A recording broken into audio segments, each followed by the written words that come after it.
Para tudo que você está fazendo agora, porque nós vamos falar sobre a reforma tributária. O mercado mexeu, as bolsas caíram, todo mundo ficou desesperado. Eu vou te dizer exatamente quais são os pontos positivos e negativos dessa reforma e onde você tem que se preocupar em torno dos seus investimentos. Vamos pro vídeo.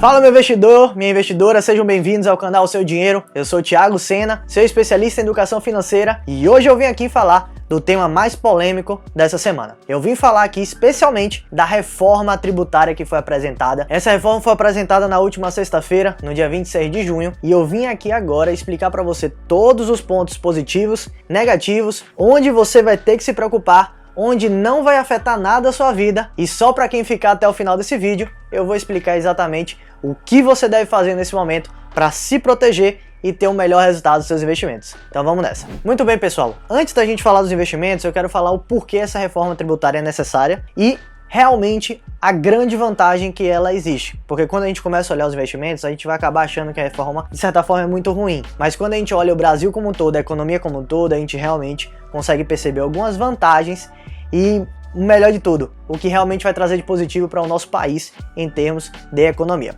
Primeiro ponto é que para a pessoa física vai melhorar muito a vida de quem paga imposto de renda. Atualmente, no Brasil é isento de pagar imposto de renda aqueles que possuem uma renda de R$ 1.900 aproximadamente. São em torno de 10 milhões de pessoas que têm essa isenção hoje, e com a nova proposta, esse número vai passar para mais de 16 milhões, porque vai ser atualizado para uma faixa de R$ 2.500. Inclusive, eu vou colocar aqui na sequência a nova base de imposto de renda para a pessoa física. Isso é muito vantajoso, exatamente porque mais de 6 milhões de pessoas vão parar de pagar imposto de renda, uma coisa que era há muito tempo exigida na hora de se falar sobre imposto de renda da pessoa física. Então só aí já tem uma grande vantagem, sendo que a partir de agora 50% das pessoas que contribuem não terão que pagar imposto. Já é uma grande vantagem para a pessoa física e o melhor, 31% a mais de pessoas irão entrar na faixa de isenção. Esse é um número marcante que é realmente o nosso objetivo. E toda a tabela vai ser atualizada como vocês acabaram de ver na imagem. Então esse é o primeiro ponto. Para a pessoa física,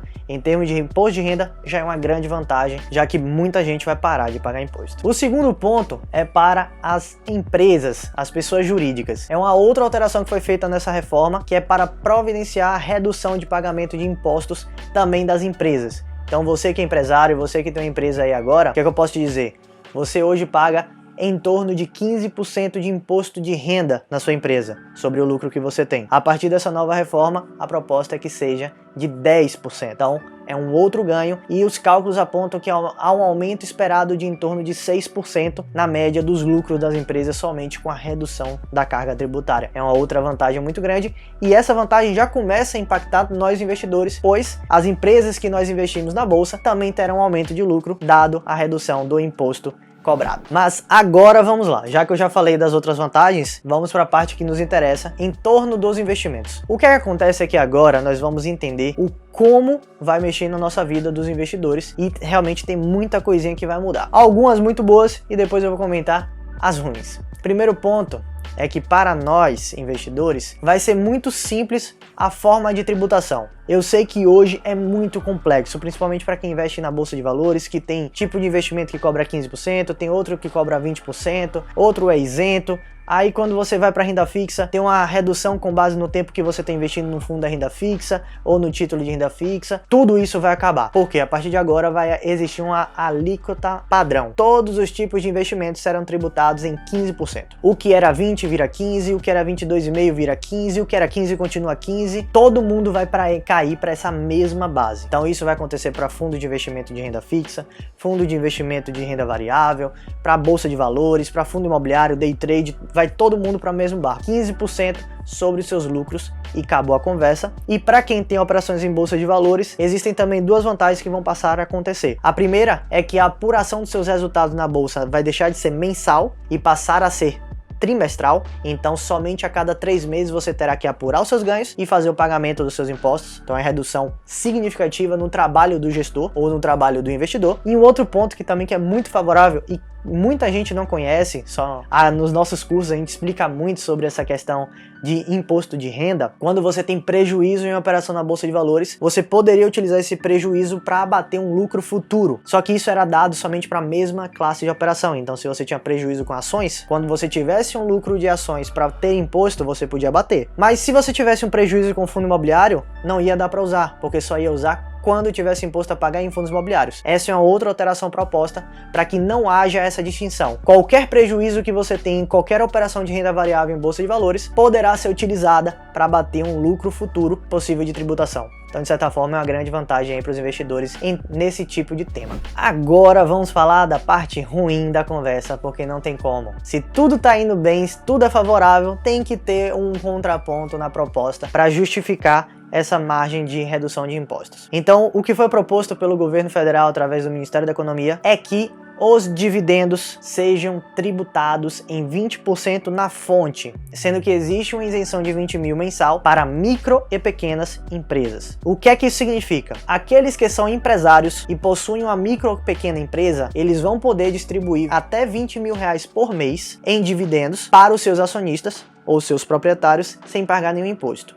Até 20 mil reais por mês para pequenas e médias empresas. Porém, para as empresas que estão na bolsa, que são as grandes empresas, não haverá essa isenção. Portanto, qualquer lucro que for distribuído como dividendo será tributado em 20%. Esse é um primeiro marco que pesa muito nas pessoas, porque a gente tem essa visão de ter renda e muitas empresas vão acabar se resguardando e distribuindo menos proventos para os seus acionistas. Um outro ponto é que o juro sobre capital próprio será extinto. Isso significa que uma outra forma de distribuição de proventos que as empresas se utilizam para reduzir a carga tributária, que é o juro sobre capital próprio, também serão excluídos. Eles existem há muito tempo, já eram tributados em 15%, mas como os dividendos serão tributados, este benefício de fazer distribuição de juros sobre capital próprio não vai ser mais possível para as nossas empresas da Bolsa de Valores. Então, é uma outra forma de proventos que nós recebíamos que não vai existir mais. Porém, é importante lembrar que eles já eram tributados em 15% na fonte. Então, isso aí não é aumento de imposto, é uma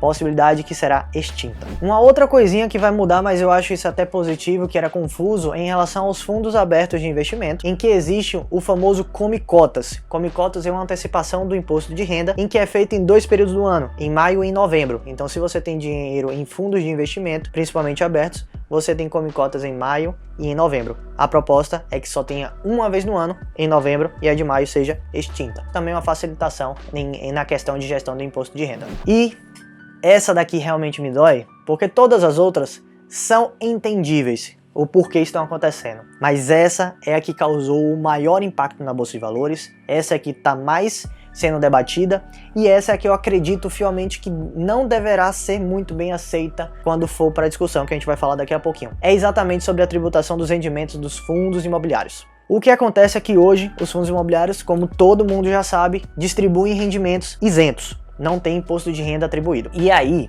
com essa nova proposta, passará a ter a mesma alíquota de 15%, passará a ter a mesma alíquota das outras distribuições, com a conversa de que existe a redução do ganho de capital que você tem na hora da venda das cotas, que antes era de 20% e passará para 15%. Só que a gente sempre bate na tecla de que você investe em fundos imobiliários não para vender sua cota, e sim para ter a renda. E um outro ponto é que as empresas têm a possibilidade de reinvestir parcela do seu lucro no próprio negócio para crescer. No caso dos fundos imobiliários, é exigido por lei que ele distribua no mínimo 95% do seu resultado contábil, ou seja, do seu lucro. Então, se o fundo imobiliário é obrigado a distribuir, ele não tem como reinvestir nele próprio, não vai ter uma margem positiva de aproveitar esse dinheiro não distribuído e, consequentemente, só vai ser um prejudicial aos investidores e, consequentemente, à indústria de construção civil e também do mercado imobiliário como um todo, já que os investidores nos fundos imobiliários incentivam esse mercado, e aí o mercado de imóveis tem crescido bastante através desses investimentos, já que a captação é muito forte no mercado imobiliário através desse instrumento financeiro. Então essa sim é o único ponto que eu vou bater o martelo de que eu acredito que não passe. É muito difícil isso aí passar. Tem um lobby forte do setor de construção civil e do outro lado não tem nenhuma vantagem. Nada está sendo discutido no caso dos fundos. O fundo não é uma empresa para ter uma redução sobre as questões tributárias. Ela é obrigada por lei a distribuir, não tem como ela reinvestir nela própria. Então, por quê?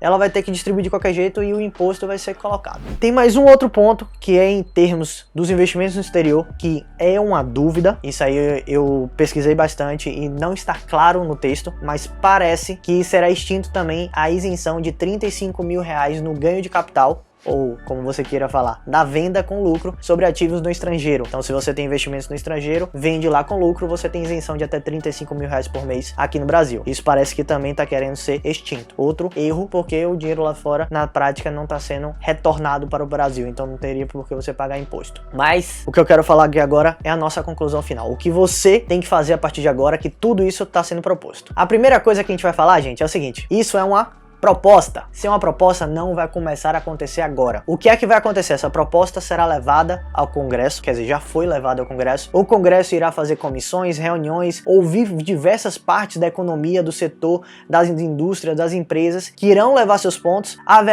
Serão feitos estudos, serão feitas diversas discussões e essa proposta pode ainda ser mudada e deve ser mudada. Se a gente pegar como exemplo o que aconteceu na reforma da Previdência, o texto que foi colocado como proposta foi totalmente mudado ao longo da tramitação entre Congresso e Senado. Então, o que a gente tem que ter calma nesse momento é entender que não é o momento de se desesperar, porque provavelmente o que foi proposto não irá acontecer ipsilíteris. Haverá mudanças e, como eu comentei, principalmente sobre os fundos imobiliários, é possível que isso não passe. Inclusive, já tem até alguns deputados se levantando e para falar que isso não será apoiado no Congresso. Mas vamos aguardar. O ponto aqui para o investidor é: aguardem o que está acontecendo para depois a gente ver o que realmente irá acontecer financeiramente quando a proposta for aprovada e liberada para ser executada. Um outro ponto que a gente tem que discutir, e esse eu vou falar exatamente daquela questão dos dividendos, é o seguinte: quando a gente fala dos dividendos dos fundos imobiliários, a gente está falando que existe um prêmio intrínseco, é uma palavra difícil, mas existe um ganho normal internalizado ali na cota do fundo imobiliário sobre os chamados NTNBs, que são os títulos de longo prazo, famoso Tesouro IPCA. Então o que acontece é que o yield que é pago dos fundos imobiliários, ele é superior ao NTNB. E aí o que é que vai acontecer na prática para a gente entender aqui? Se eu tenho um dividendo ou um rendimento pago pelo fundo imobiliário que será reduzido por causa do imposto, este dividend yield deve ser ajustado para o mesmo valor. E como é que isso acontece? Exatamente com o que aconteceu no mercado.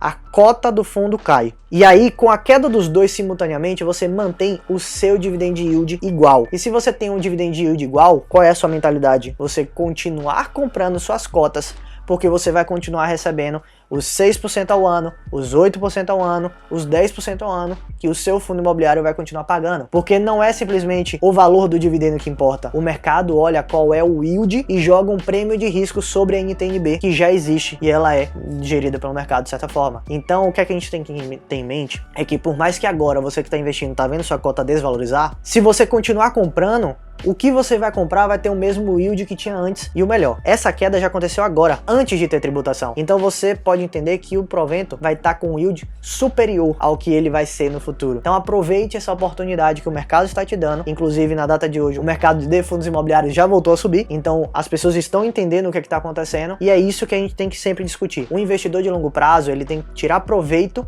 e não se desesperar. Entender o que está acontecendo. É este o recado que eu tenho para passar hoje para vocês. Se ficar qualquer dúvida sobre a reforma tributária, coloca aqui embaixo nos comentários que eu vou responder 100% para vocês. E também compartilha esse vídeo com aquelas pessoas do seu ciclo, porque essa reforma ela vai mexer na vida de muita gente. Não é só para quem investe, é para todo brasileiro. Então compartilha essa informação. Fechado? Então a gente fica por aqui, eu vejo vocês na semana que vem. Valeu!